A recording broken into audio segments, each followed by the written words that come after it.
تمضي بنا الأعمار ومصيرنا القبور، الحفرة من نار أم روضة من نور. رباه يا رباه، رباه يا رباه.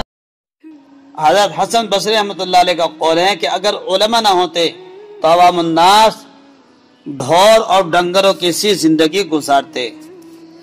شاہ عبدالعزیز صاحب محدث دہلوی رحمۃ اللہ علیہ نے لکھا ہے کہ اہانت علم اور اہانت اہل علم کفر ہے۔ مولانا گنگوہی فرماتے ہیں جو علماء ربانیین کی حقارت کرتا ہے اس کی قبر کو کھود کر دیکھو، اس کا منہ قبلے سے پھیر دیا جاتا ہے۔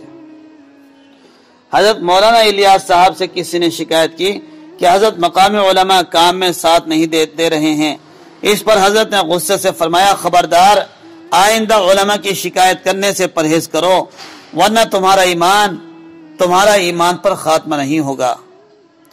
حضرت حسن بصری رحمۃ اللہ علیہ فرماتے ہیں کہ علماء کرام کی مثال ستاروں کی سی ہے، جب چمکتے ہیں تو لوگ ان سے راہ پاتے ہیں اور جب چھپ جاتے ہیں تو لوگ حیران اور پریشان رہ جاتے ہیں۔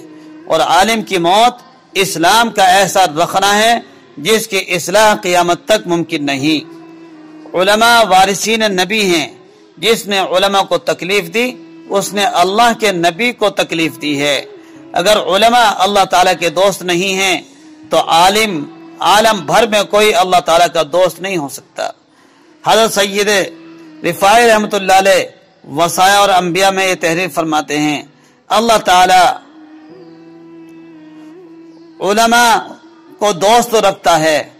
شاہان اسلام اور ان کے اراکین سلطنت کا فریضہ ہے کہ وہ اپنے ملک میں اسلام کو ترقی دیں، علماء مشائخ کا احترام کریں اور ان کو دوست رکھیں اور ظالموں کا قلعہ قمع کر کے ملکوں کو عدل و انصاف سے آراستہ کریں تاکہ اہل ملک امن و سکون سے زندگی بسر کر سکیں۔ علموں کے معاملے میں قناعت نہیں کرنی چاہیے، عالم سے ہمیشہ تعلق رکھنا چاہیے۔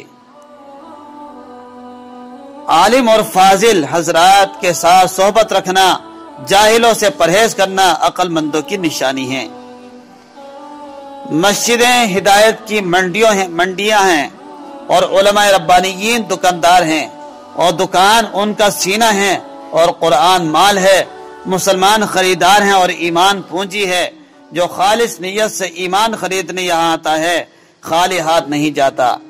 نبوت کا دروازہ بند ہو چکا ہے، اس کے سوا باقی تمام کمالات نبوی کے حاملین علماء کرام اب تک رہے ہیں، اب بھی موجود ہیں اور قیامت تک رہیں گے۔ انہی کی صحبت میں اصلاح حال ہوتی ہے۔ تم کہتے ہو ملا بے ایمان ہے، اگر مولوی سوکھے ٹکڑے کھا کر قرآن کو سینے سے نہ لگاتا تو ہندوستان میں اسلام ختم ہو جاتا۔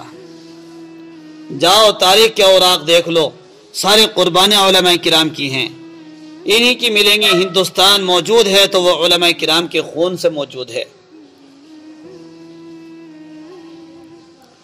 حضرت سیدنا شیخ عبدالقادر جیلانی رحمۃ اللہ علیہ فرماتے ہیں کہ بیٹا علم شریعت سے دور نہ ہٹنا، علم فقہ پڑھ عالم بن۔ خلیفہ عبدالملک بن مروان کی وصیت اپنے لڑکوں کو عالم بنو کیونکہ مالدار ہوئے تو علم تمہارا جمال ہوگا اور غریب ہوئے تو علم تمہارے لیے دولت ثابت ہوگا۔ حضرت یحییٰ بن خالد برمکی رحمۃ اللہ علیہ کی وصیت اپنے بیٹوں کو ہے کہ بیٹا ہر علم میں سے ایک اچھا حصہ حاصل کرو، کیونکہ آدمی جس علم سے جاہل ہوتا ہے اس سے بغض رکھتا ہے، اور مجھے منظور نہیں کہ تم کسی علم سے بغض رکھو، عالم سے بغض رکھو۔ جو باتیں ہم نے کسی عالم سے سیکھی ہیں ان پر خود عمل کریں، اگرچہ وہ عمل نہ کرتا ہو، اور اسے برا کبھی نہ سمجھے اور اسے عزت دو۔ جب کوئی شخص کسی مسئلے میں علماء کی نقل کی مخالفت کرے تو اپنے دوستوں کو اس پر اعتراض میں جلدی کرنے سے روکیں۔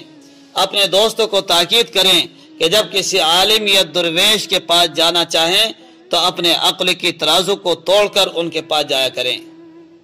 علماء و صالحین کو عمدہ کپڑے پہنتے اور لذیذ کھانے غذائیں کھاتے دیکھ کر جلدی سے ان پر اعتراض نہ کیا کریں۔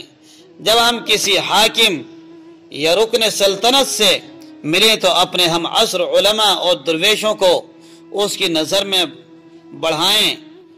مولانا عمر صاحب پالن پوری رحمۃ اللہ علیہ فرمایا کرتے تھے کہ زندگی میں کبھی کسی عالم کی برائی مت کرنا، اور اگر کسی عالم کی ذات میں کوئی عیب مت نکالنا۔